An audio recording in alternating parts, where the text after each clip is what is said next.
bayisanga mu process je bayita back breaking ne bakukakanya kati nga gwe gogende waka nokuba abaana b'emiggo ngo bawulidde balowooza boogera ku kwenonola kwega ne bakifula irigo n'okulowooza okulowooza ku ddembe lyo ne batiisatiisa abantu okubasa mu mbeera ta tebandaba kwega nga b'olowooza ku kwenonola okyuka tebabanga bandabye nakirowoozaako you know ye embeera Museveni gy'abataddemu living under extreme fear nga boolaba badikiteta nga Saddam bwe yafuganga abayiraka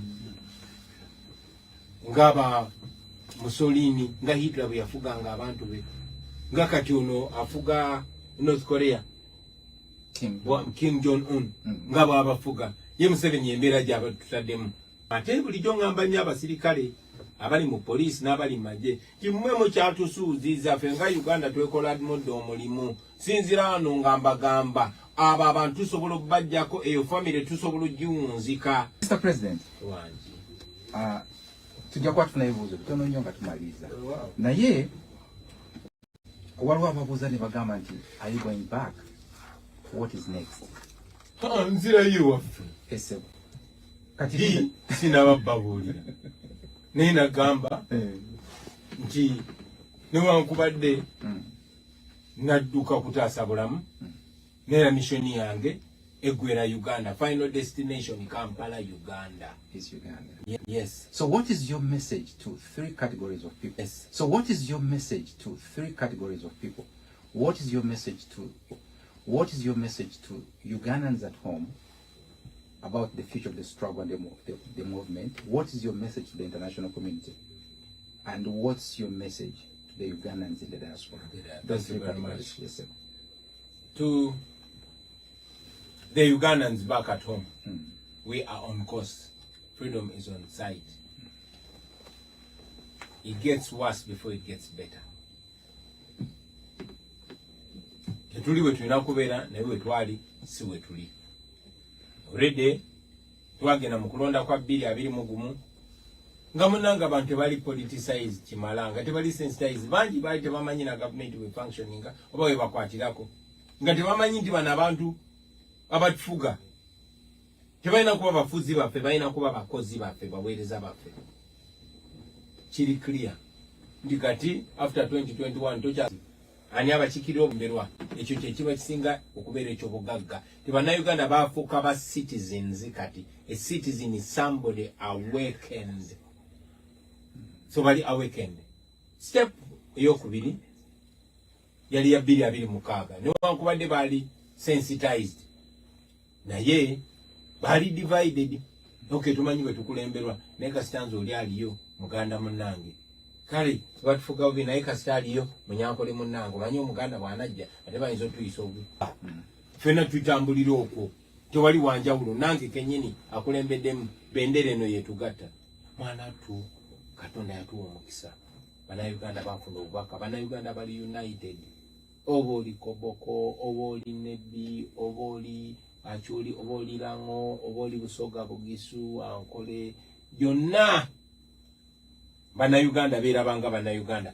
That was an achievement. Step eddako ate nga yenkulu ennyo bagiyita organization. Twasooka sensitization netugimala netuddako mobilization kakati tugenda kukibayita organization kubanga mwemba mwetesetese ne mwembeera batono a small group of organized people can rule over millions that are unorganized. Twale example yabo ba colonialists abaje waffe abazungu bina ne bafuga eggwanga eryo erya million 3 ez'abantu obanya.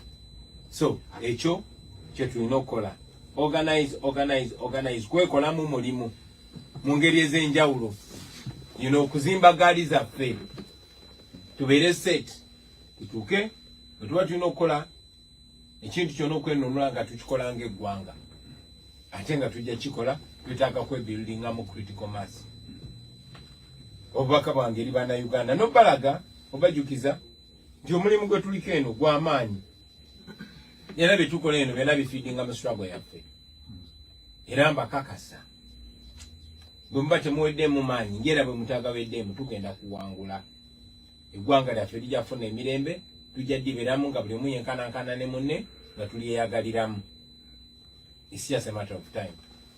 Eri bannayuganda abali mu diaspora okusooka kubeebaza mwebale nnyo kubeera aware obugalo byonna gye muli mwebale nnyo mwebalire ddala okuwagira omulama gwe tuliko mwe abavaayo ne mwekalakasa mwe abavaayo ne mutuvujjirira.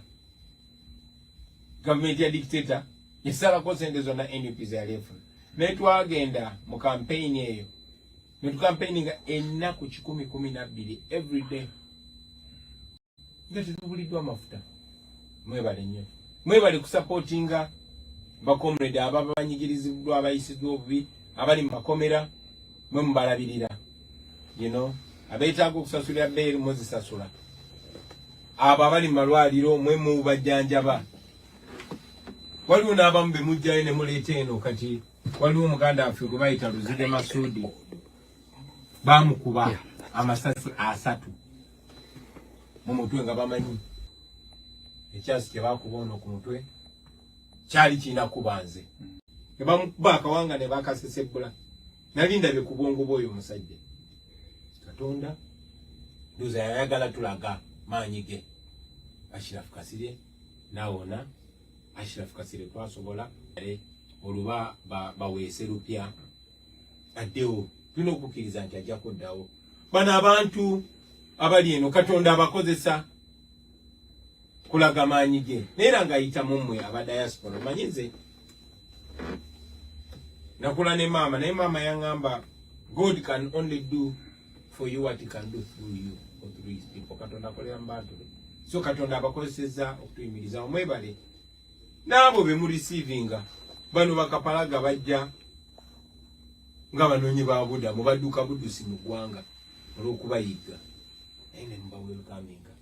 Kati nabadde ku ofisi ye engamba bakapalaga balyoka ne bakutwala emisinde yesoma kapalaga ayogera oluzungu kapalaga ali serious yatandise n'okuwanvuwa. So ekyo tukyebaliza to the international community.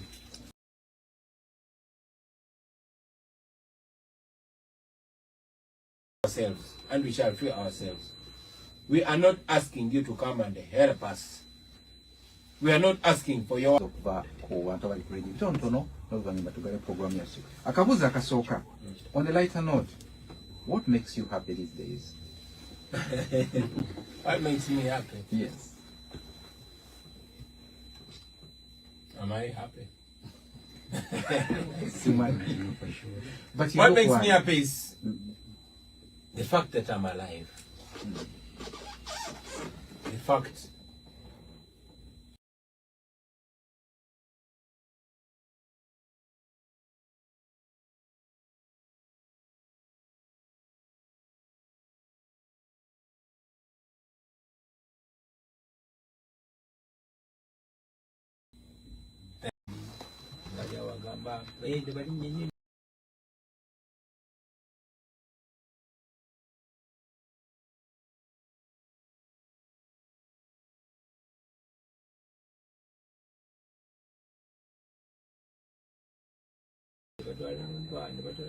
engamba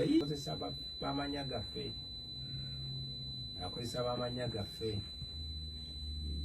alinga agezaako n'okulaga abantu nti ebyokusoma temuli magezi kuba akozesa abo betwandirowoozeza nti be bayivu. So yeah, but I miss my freedom. I miss the solidarity. I miss to be with our team, tufiiridwa bannaffe bangi. Saaliwo kye nali nsobola okukola nga nze awo ne mbona kimuli saasobola okubeerawo ne bannange ne bandabako nange ne mbalaba ndi omu naagumya munne. Baagala nnyo okuba abaana ba bannange kati bange abaana ba Olivia Rutaya bandabanga taata, abaana ba Kibalama kati taata yagenda ne maama yagenda bandabanga taata. So bonna baana bange balowoozaako maybe Subi just Ambera nnyo ku bwongo. Tuli ne oluyimba nze waliwo oluyimba lwenjagala n'oluyimba olunkwatako. Ndoza ke kaseera kakyasinza okubeera akazibu mu bulamu bwange. You know, weteeka eryalibiyisa ebiseera ebyo. Ate ebiseera ebyo era n'experience nga betrayal nyingi n'embeera gye nayitamu. So era oluyimba lulimu lines ez'enjawulo naye line esooka egamba if you stand for the truth stand better. Ebirowoozo binsuseeko lwe neeyimbira nga nze nenzikakkana baluyita everything's gonna be alright. Walunzijukiza nti embeera eno yona yona gye tuyitamu kyonna kyonna kikiri. One day everything is gonna be alright. Yeah. Thank you so much. Akabuuzo akasembayo nga tetunagenda mu commercial. We trust. I'll tell myself.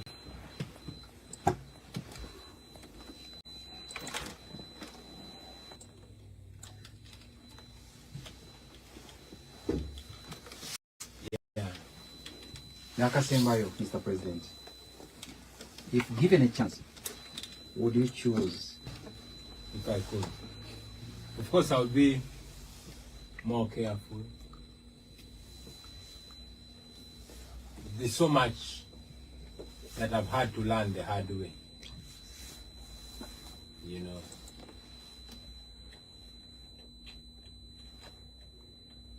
But I think there's no better honor in my life. Truth. More friendship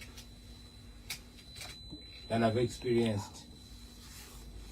Wambulamu wangu bukadde naine emikwano naye waliwo ebidoli kwensubi okubeera nange nga bannisambi naye ate wajja abantu benali suubira been a learning process era bwe mba n'akalowoozo I would tell them jukize nti tewali kitendo kya njawulo nnyo kindiko. No. The secret is that there's no secret at all. Anybody can be like me. Anybody. Jagala mtwale example eno nti twali tumujitwa bwavanga tumanyi ba revolutionary abantu bemujjo kubanga mumanyi bajja kuba bibaberanga bakayetingire. Kasitamu balabye abanasoma bwe babusi ya kubeera great. Thank you so much. Mr. President, toyanziza nnyo. Tugenda kuba tufunayo obuuzo butono. Naye nga tetunagenda mu bubuuzo. Sister Leila, uyongera abantu ku nnamba eyo kubanga struggle nga bwe mugimanyira bwe mujogeddeko obuvunaanyizibwa n'obwetaavu weebuli. Tusaba ennamba ezo abantu bazifune basobole okuba nti basapootinga omulimu guno wamu n'okuyimirira ne pulezidenti mu byonna byonna byayitamu ng'omuntu ate n'ebyokuyitamu as a party, as an organization. So ennamba ezo Mwanyinaze Leila, Vice President waffe omulungi agenda kuba azibasomera. Agenda kuba azibasomera. Era maaso mwanyinaze. Yes, neyanza nnyo host waffe lwairo luno kawungezi k'olwairo. Kozi nga tunagenda ku nnamba ezo Mwami Jumba. Mbadde njagala kutegeeza abatuuliriza bonna ddala bannaffe aba diaspora. Tukimanyi bulungi nnyo nti wano tulina mukoze ekyamaanyi nnyo mugaseeko ettaffaali ddene nnyo ku lutalo lwe tulimu. Era mbasaba nti tetuza mukono tweyongere okulwana. Tetusa mukono tweyongere okulwana nnyo mu Uganda. So era nga tubasaba nti mutweyungeko twalangiridde okulaba nti twekalakaasa against this protection of sovereignty bill. Ensonga eno etukwatako ffenna era twagala okulaba nga diaspora yonna yeyimukiramu tetulina nsonga lwaki tetulwana tuli wano. We have the freedom, we have the liberty. So bannange tweyongere okulaba nti no twezaamu amaanyi tugende ku front teri agenda kukwatako wano ojja kwambala beret yo ugende buli wamu wonna wekalakase. So we have that freedom, let's utilize it. So basaba mwenna tulwanire eddembe lyaffe bannange. We need our freedom, we need our democracy. kwegamba tulwane tusaba nti chapters zonna eza diaspora twekolemu omulimu. Let's mobilize our communities. Tulabe nti buli wonna wooli in your locality twekumakuma nga team tulabe nti tugenda ne twekalakasa against this bill. So week ejja tugenda kuba tulangira global day eya kwekalakasa ffenna nga bali diaspora okulaba nga tuyimuse eddoboozi lyaffe lisobole okuwulirwa tulwanyise ekiteekateeka kino. Thank you so much. The numbers for you so many one more time. Just give me 1 second. Yes, nenga bwasome numbers zaffe bane mteketeke kashapu za mwezeo nebigendera ko byonna byonna tuyimire wamu ne struggle tuyimire wamu ne president waffe. The nature of sacrifice jakoze mwena mjimanyi. He would have been home today yanibadde makage amissing embwaye wabula tajimbulidde linnya asimbwa yokka kati zondaba ze munange nyina omukwano n'ensolo zange kati nyina embwa zange bbiri waliwo gye bayita Rainbow waliwo ne gye bayita Black abakyali bange Dido yafa bw'abangamba zibeera awo ne zeebuuza naye omugaga yalakamu naye ne bannange kati have a friendship n'abaana abakolera emirimu awo ne baneiba bange n'abantu bange bonna ewaka waba waka so naye tujja bitereeza tujja kuddayo e Uganda tetujja kuddayo nga tuli babi otegera naye jumba tujja kumalako. Sister Leila soma ku namba ezo wa. Yes, bawuliza baffe enamba zino mbadde nsaba tuddemu tuzibategeeze. Tulina cash up enamba eyo eri 508 926 922 era ku 0 nga tuli ku boston@diasporanup.org. Talina Zelle osobola okukozesa Venmo. Venmo tuli ku 94 era nga eri at NUP Boston chapter. Oba sobola ziddamu omuntu ogwo. Ziddemu ko gumuko. So cash up eri 508 926 922 era nga cash up. So atalina cash up osobola okukozesa Zelle tuli ku boston@diasporanup.org. Atalina cash up o Zelle osobola okukozesa Venmo. Venmo tuli ku @NUP Boston chapter ng'enamba eri 508 579 979 Thank you so much. Kati mukama wange nkulupa agenda kunyamba kwa ndugenda ko muka commercial break kalimba lumu oluvanyuma tukomewo tufune ebibuuzo nga bibiri then president waffe tumusiibule okuva mu fortunate tugenze mu commercial break katudde.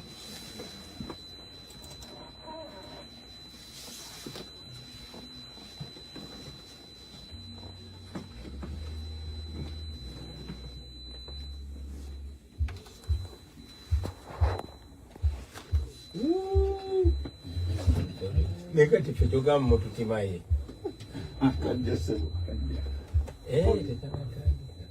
Sounding? Jango.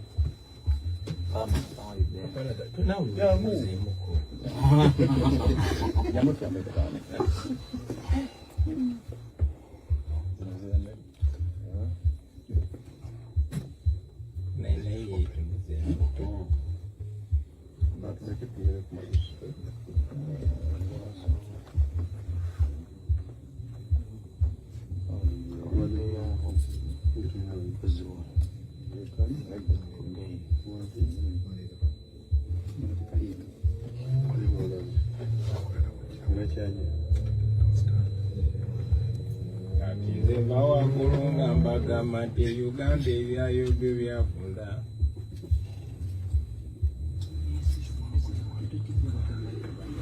abantu ba Ghetto TV mbagambe kibannange okuleko bebaza webaza olw'omulimu amakula gwomukola mwebalire ddala kasubire tubakiikirira bulungi okubebaza mwenna aba Ghetto TV abali mu Uganda n'abali ebweru Ashraf Kasirye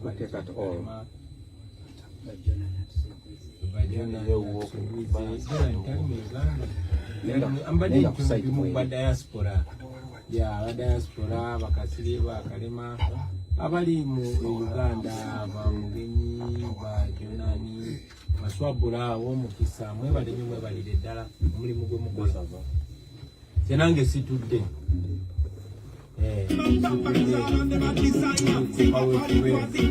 wakubuuza musaba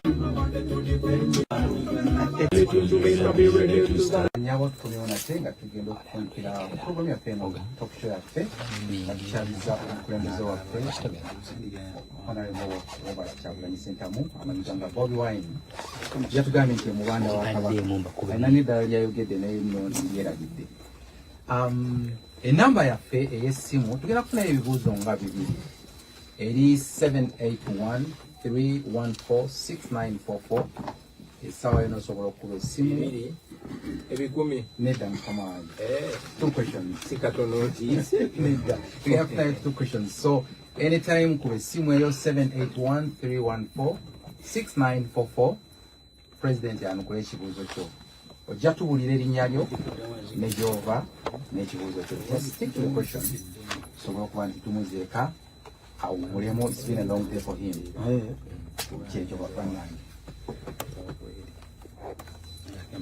namukisa yabasooka akuba essimu tumukwate abuze ekibuuzo kye president akyanukule bw'abawo ekibuuzo kyonna waliwo asoose wuno tugenda mukwata.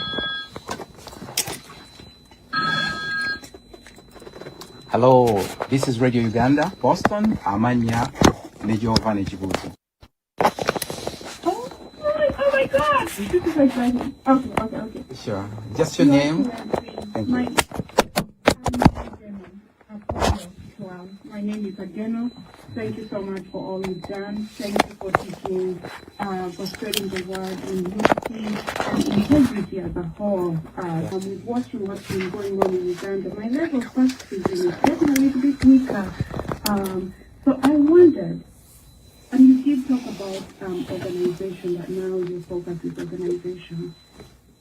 How will it be without, is it possible? I know you're a believer, and I hope to be as much as a believer as you someday, but is there ever going to be a way to get rid of these people without organized violence levied on the authoritative dictators, the generals, authoritative generals with the guns and all that? I'm just wondering if there's again, before you go off, sure, before you go off again, where do you come from? I am originally from Oyam. I live in Michigan, and I look forward to seeing you when you come. I will come. Afoyo Tutwal, Afoyo Matye. And Afoyo. Afoyo Binkan Chim. Afoyo Mema. Afoyo Mema. Afoyo Tutwal. Yeah. And Amari. Thank you very much. Amar Tutwal again. Thank you very much, my sister. I hear you. And it has been suggested many times. Indeed, even in the days of Dr. Besigye, people used to ask him, give us guns. And I'll be honest, myself inclusive, in my much younger days, I supported Dr. Besigye because I know I was supporting a colonel, because I didn't believe that, you know, this regime would go minus violence. Of course, many times I'm also tempted to think that line. But first and foremost, it was necessary for us to get the legitimacy. Because even if we pick guns and just shoot these guys out of office, you know, without the legitimacy and endorsement of the people of Uganda, we would be another group of bandits. I believe that, and I am believing more with the passing days, that maybe Malcolm X was right. We have to free ourselves by any means necessary. But I'm also aware, I'm a lawyer again, and I know that violence is only legitimate if it works. And if you don't overthrow the dictator, then it would be treason. And it was nothing other than violence. When you read his thesis, when he was still in school in Dar es Salaam University, he quoted Frantz Fanon and justified violence. And indeed, he has done everything with violence. He has never won any election, not even scripture union in school. He has always forced his way. Maybe he knew that he's not a charismatic guy. He's not easy to love or support. So he banked on violence. Now we're dealing with a dictatorship that has grounded itself in violence, that has spent 40 years using majority, the biggest part of our taxpayers' money, to stockpile weapons. And our decision to choose non-violence was first and foremost to demystify violence. When you see your enemy's biggest weapon, break it down by dismissing it. The same way he tried to weaken us by taking away our wealth. And we showed him wealth has nothing on us. So we rendered that move, useless, irrelevant. And the same way we wanted to render violence irrelevant, especially that the world largely endorses non-violence. However, much as me and the team that I lead, much as we as NUP, we are non-violent. And that is why we've denied them justification and for all. Take an example of the Black Panthers and Dr. Martin Luther King. Much as violence was effective, it was crushed quickly and justifiably. That is why we as NUP chose non-violence, because we know it's much more effective. And also, violence only begets violence, and history has taught us that those that have taken power violently are more prone to be authoritarian, and they tend to develop a sense of entitlement. Oh, we fought, look how much we sacrificed, and all that. Violence does not empower an entire country. It empowers those that have the guns. And our mission is to disempower the guns and empower the people. That's why we chose non-violence. But while we chose non-violence, I am not standing in the way of those that want to free themselves by any means necessary. And I always say it, we are non-violent when we preach non-violence. But I'm sure a time will come, if it has not already come, when I can no longer stop those that want to violently free themselves. We are non-violent, but those that choose enemies necessary, it is not my duty to stop them. Or won't they get there? Thank you so much, Mr. President. Kali, omulala osobola okuba essimu, but I was requesting that if the President is answering questions, please call after the question has been answered. So the caller was calling, please, you can call, then we'll pick up your phone and the President will answer your questions as we wrap up our talk show tonight. Onsonyiwe Nkwetondera, I muted you a little bit because he was still answering the other last question. So osobola okuba nate a question yo President ajanukule. Thank you. Nebote manena ndiagadde oweyo abantu baffe. A closing remarks. Closing remarks. As we leave the studio. Kanebaze bwebaza banaye kantwala omukisa guno okwebaza ab'enju yange nange famire yange okuzikiriza n'obutako wano olw'obutabeetamwa mukyala wange mukyala Kyagulanyi Babitungo oyo simanyi bwenyeza mwebaza famire yange abaana bange olw'okugumiikiriza n'okungumiikiriza mala ebbanga siri nabo kyokka ate baba bandabe ku mitimbagano balaba ntolontoka ate bwe nkoma akaseera katono nene ba understanding nga mwebale nnyo mwebale edda abanafu ab'omu diaspora sembayo nga bumaliza essebo. Hello.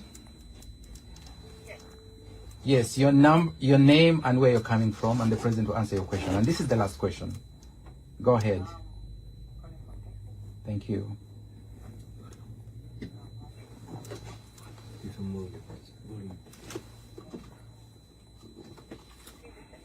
Yes, he's listening. He's listening, please. Hello? Go ahead. Hello? Hello? No. He was the one supposed to talk. I think we, maybe she has muted herself. Please, can you talk from Texas, my dear? Hello?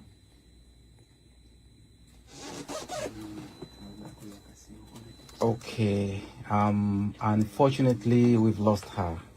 We've lost that. Maybe you can call again, and then we can pick up your number. In the meantime, we can bring up some wakabo abantu bafe. Yes, sir. Abana bebusoga. Bana mwebale ino mwebalire irala. Mwebale kunenda, mwebale kuba bamani. Mukoze omudingu ino. Bebaza ino chibumba bongere nkabi. Mwena bakaba ba leaders betwina ebusoga. Niba candidate abandi ndidi nti mwawangula ayo bululu bamwe babwiba oti baiba ewandi wona mwebale ino mwebalire dala abana ba Western Uganda abanyankole mwebale mnonga mwachajika kimwe basima mnonga abana be bufumbira Gisoro, thank you very much.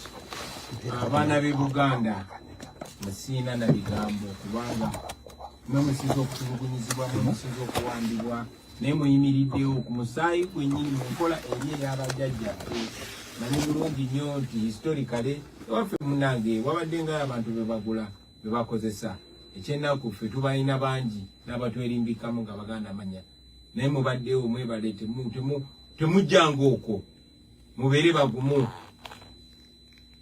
ffe betray opasiwit naye mwe mwalaba omulama gwammwe ate ne mugoberera mwebale nnyo mu bitundu bya Buganda byonna bitundu bya Uganda yonna mwebale nnyo mwebale edda ab'omu diaspora mwebale bakulembeze bannange aba NUP abatukulembera mwebale nnyo mwebalire ddala okwetika omusalaba guno. Azem katumukwate bapi. Yes, can you give us your name and where?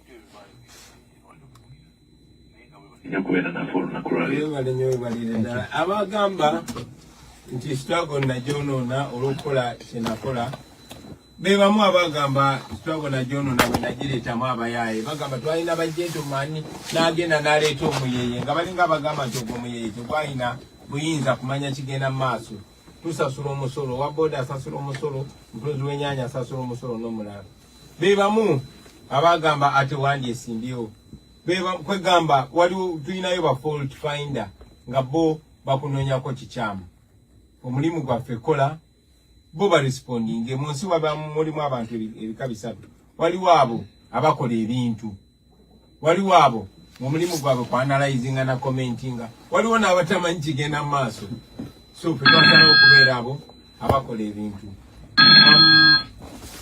of course ozobawulira omwemwe kati akikoze ekyomukiso omulungi mwe muli abagamba abeesomanga lwakitunda kati engeri gye siriiwo makiriyo baziina bagira bazimbazimbayo mulala nga bwe tujja ffe tumanyi titukola ekituufu ate the first duty of any commander is to be alive and lead. Omulimu ogusingira ddala obukulu ogwa komanda yenna oba ogw'omukulembeze yenna kukubeera nga mulamu asobola okukulembera banne. Yendi mukola byetagisa. Nekyali kisinga okwetagisa okubeera ndamba ali noonya kuntemula. An example girabyeko senga tebalina mundu mbasi batya. Ne baba ine mundu banyina okwetegulamu. Batuyigiriza nti true fighter fights and runs away in order to fight another day. Yeah. Okay, Mr. President. Manyi obudde bukulinyo najjo tambudde nayo olw'okutuwa akaseera kano noyogerako eri eggwanga noyogerako eri bannayuganda banange mwebale ddala mwanyinazi Laira. Thank you so much Vice President waffe omukunzi saabakunzi Ghetto Television omukulu Ashraf tukwagala nnyo okoze omulimu omulungi nokujeno oli nkwagala nnyo JK oyo simanyi kyamugamba naye yemanyi mukulu kato ye waiso waffe wano ye vumbi waffe mukulu kato mukulu pade bakoze omulimu omulungi olwaleero okusobola program eno ogenda mu maaso togimaliza omulungi ate ye Bruno yekwese omulundi guno yagaana notuwayo akayimba naye nga tumwagala nnyo gwe simenye yena nsonyiwe mbagala nnyo mwenna Sister Vivian. You are the best. Kapalaga baby wa. Namulabye naye wakubye nnyo olulika tikyemanyi.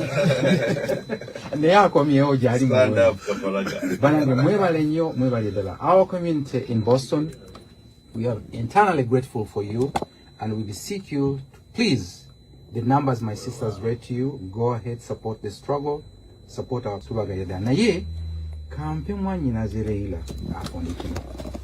Go ahead. Yogera oluzungu olwaleero olumaleyo. About the numbers or yeah, those numbers. Okay. The numbers and the meeting tomorrow. Yeah, go ahead.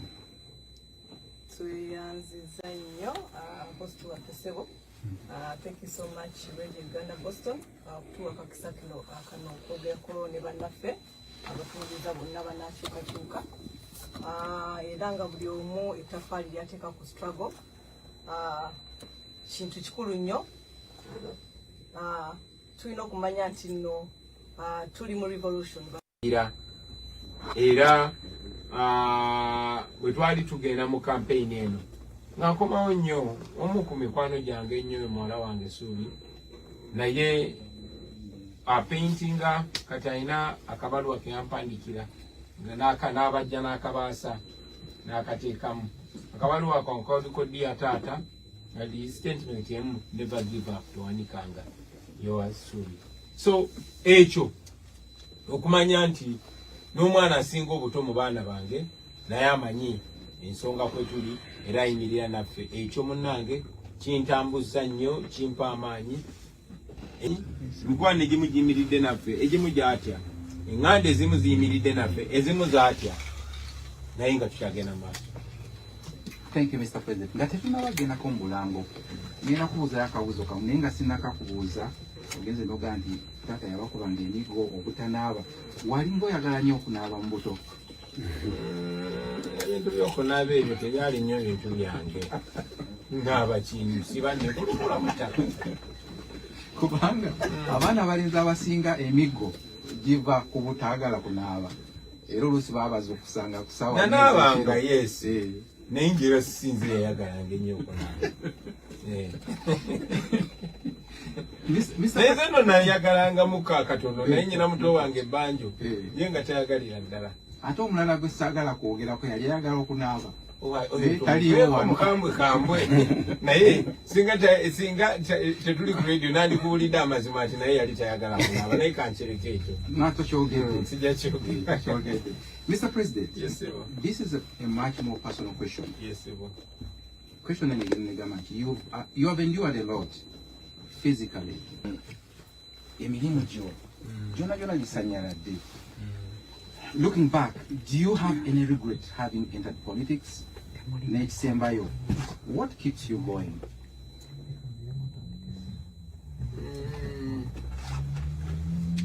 Of course, I regret losing my freedom, my liberty, and largely my livelihood. Yes, sir. Do I regret standing for what I stand for? No. Would I do it again if I was given another chance? Yes, twice. So, Sejusa, lwakiche nayimirirako. Kubanga newankubadde nfunye ebizibu bingi, n'abenju yange nfiiriddwa emikwano mingi, naye era kiguddewo obwongo bwange, mpulira nga omutima gwange muweefufu okusinga bwe gwandibadde. Mpulira nga nfuna okumatizibwa, satisfaction mu mutima olw'okukola bino bye nkola.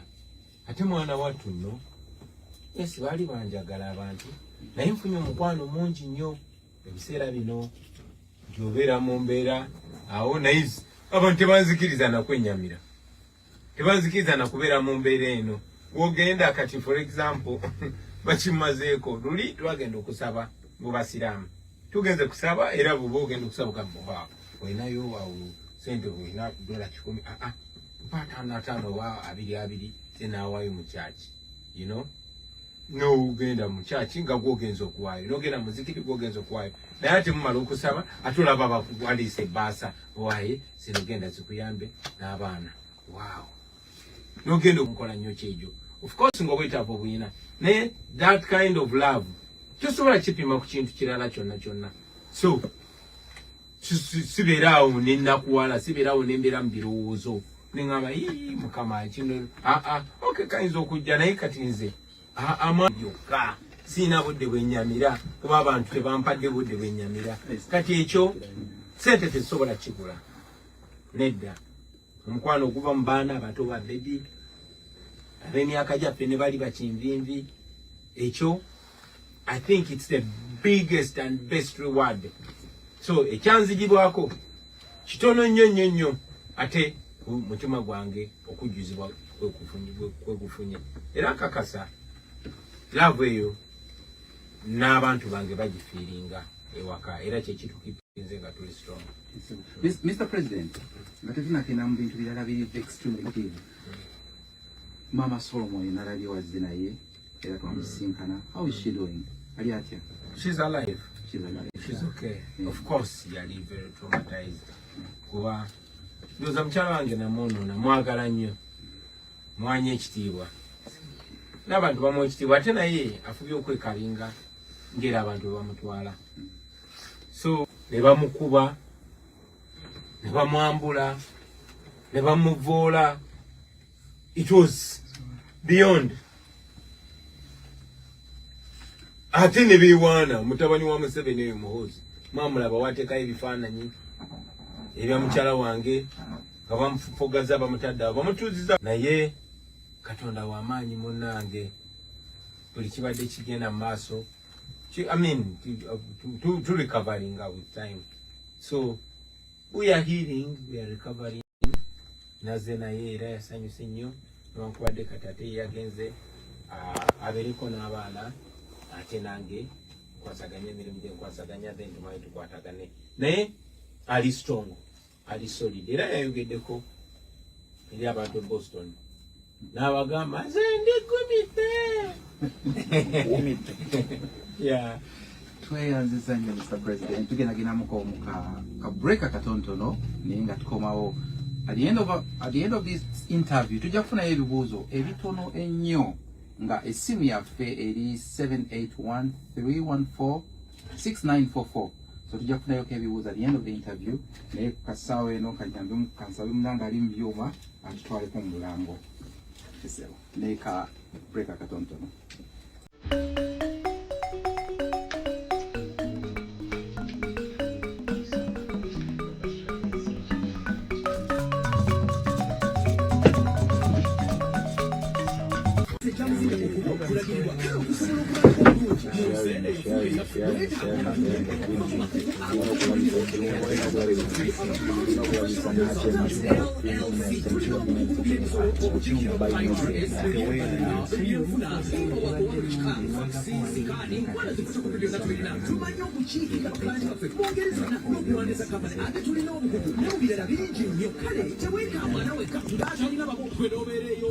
703 Main Street, Waltham, 53 Morris Street, Everett, Massachusetts. Oba ku essimu eno etali yakusasulira munaana mukaaga mukaaga bbiri nnya mwenda ewataano mwenda oba mukaaga mu musanvu asatu mwenda munaana nnya nnya kkumi na musanvu.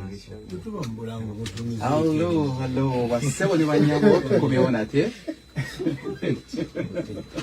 Tukubyewo nate ku Radio Uganda Boston. Ali mu studio omwe president wa kumwagalwa Robert Kyagulanyi Ssentamu atudde wano maaso gaffe. Era tugenda kweyongera maaso ne interview yaffe hostings olwaleero ng'ayogerera eggwanga ng'ayogerera eri bannaffe abali mu diaspora n'abo bali eka n'abo bonna abali ku mitimbagano egy'enjawulo ne media platforms ez'enjagana n'obulamu bwo nti you are a businessman ebintu byo byonna byasanyalazibwa justice have been decimated by the dictator. Child, I know how to be happy with or without money. Just sign a saint. Nenga ndi happy. Nembera nazo gera ndi happy. So I know how to live life without money. Era chechimu kubi. Oba ne too much attachment ku bintu bya bugagga sente mali. Munange to living a life to the fullest. Sente tebyetagisa of course. Naye saagala nnyo okutunuulira ku nze byenfiiriddwa muganda wange wetwogerera kati bamenye amayumba g'abantu nga kwe babalira waliwo be basimashingidde buli kimu waliwo be baggyeko obulamu bonna lwakuyimirira ku kye tuyimirirako tuba kwogerako bonna nakimuli taliiwo kati ali mu ttaka Sejirinya taliiwo ali mu ttaka ku personal sacrifice. Zena liwaiswa mufumbiro munange nandwala nga tamanyi sina musango kuba waiswa talina musango ne paredi gye bamugamba gye bamulanga tebansiba ne waiswa bamusiba ataliwo so simanyi bwe nandi badde mpulira singaze waiswa mufumbiro. So mpanyo bannanga balala ekitiibwa olw'embeera gye bayise mbangi nnyo yasindika omabamutanga bapulaninga kutange so ne saagala nnyo okutunuulira ku personal sacrifice njagala ntunuulire obulumi bw'abalala. Mr. President, twakamala okuva mu kulonda nga wakulimu bwe twakulaba kwali extremely violent. Nina omwami omuzungu gwe nali naye ne mulaga documentary namulagako a sample of the documentary eya elections nga bwe zaali. Actually he described it as a war. It was a war. It was a war. Lwali lutalo naye nga luli wakati w'abalina emmundu n'abatalina bakawadi abo ne tubawangula. How would you describe Uganda today eri omuntu atagibeeramu omusiigira kifaananyi? Well, Uganda, Nandi is military dictatorship, going up beyond that, Sukawao. Those are Muruzungu Rutufu, Uganda, Kanjite kleptocracy. Kagamba government, Eyobubi, Fugibwa Abadi. Abanyazi Uganda yensi y'abantu milioni 50 kumpi naye nga amateeka tegakola ate nabwe gebandikoeseza bagakozesa kifuulanenge. Tuli mu nsi ng'efugibwa akagurupu katono efugibwa family Museveni mukazi we muganda we Sale ne mutabani we kati olunaku lwa leero e Uganda bategesewo emisinde naye nga gyabuwaze gyalwampaka nalabye ono omusajja omutemu gwe bayita Damulira nga alaalika ababodaboda iguwa bodaboda ku lunaku olwo olina kuvuga ng'ogenda kola oba tovuga ng'ogenda kola otokola yensi gye tulimu ng'olina mutabani n'atemula omuntu n'omulala n'agamba najja naga kati nasse 23 buzayo mu abakulembera mpizo 24 naye kikoze binti abonzise batono naye ate nga olaba n'abakazi abakulu bwali olowooza nti bategeera nga balaba omuntu yakoze ekikolobero wano basajja abakulu kati yo minisita swim nobala abasajja abakulu beyambuze mu buswavu bw'ekitalo sombalabye abamu banoonya bifo bagujubanira bifo abalala ate abasinga obungi balina emisi oba yakwata mukazi oba yakwata mwana mulenzi muli ebisiyaga n'ebirala nga bakwekerera ekyo kikunnyonnyola lwaki olunaku lwaleero ne ba intellectuals bewandisuubidde nti be bantu balamu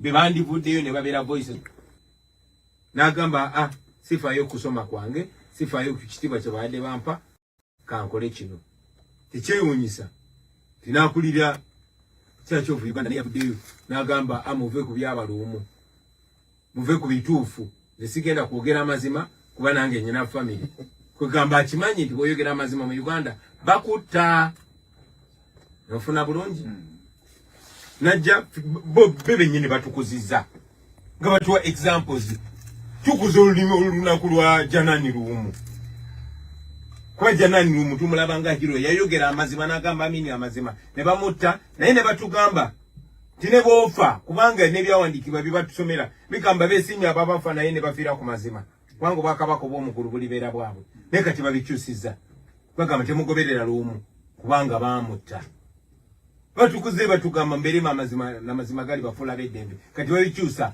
temwogera amazima tegajja bbawa ddembe batukuze batugamba mbere nga Yesu nze name Christian batuyigiza mbere nga Yesu ne Yesu bamaliriza bamusse but 2000 years later batugamba mugoberera emyaka 1226 egyakayitawo nga tugoberera Yesu kuba tuli beetegefu n'okufa bwe tuba tufiirira amazima Ziggy Wine yali muyimbi yafiirira amazima Edi Mutu ali mukomera lwa mazima bwa Sauda Madada ba Olivia Lutaya Batembeyi bali mukomera lwa mazima nga John the Baptist eya batiza Yesu ali mukomera lwa yatemulwa nasalwako mutwe lwa mazima naye batuyigiriza nti that is the virtue of a man kyanaku kikakati benyini babikyusizza naye ate kyongero tulaga nti tukuze kati obungu bugudde obuli kibeerawo kiba kikyamu naye kijja n'ekirungi kikulaga you are on your own. So eyo Uganda yotambuliramu olunaku lwaleero nti bawamba buli institution buli kitongole amagye gali mu buwambe omwogezi w'amagye ajja n'ayogera ebyekisiru ebisembayo nga w'amagye ono omusajja gwe bayita Kulaide mwamulaba byajoboja omwogezi wa poliisi najja n'ayogera ebyekisiru ebisembayo Muhoozi yakulira amagye najja n'agamba omukazi oyo mumundeetere n'oyo mukazi mumundeetere kati mwene mulowooza nti asaaga naye bawamba mukyala wa personal assistant wange Mama Kyeyune bajja mu maka ne bakwata mukyala ne bamutwala Muhoozi n'amusibira mu barracks ewuwe okumala ennaku 37 be bamukola kati olunaku lwaleero omuwala omuto gwe bayita Blutike bamuwambye ku lumbe lwa Edith.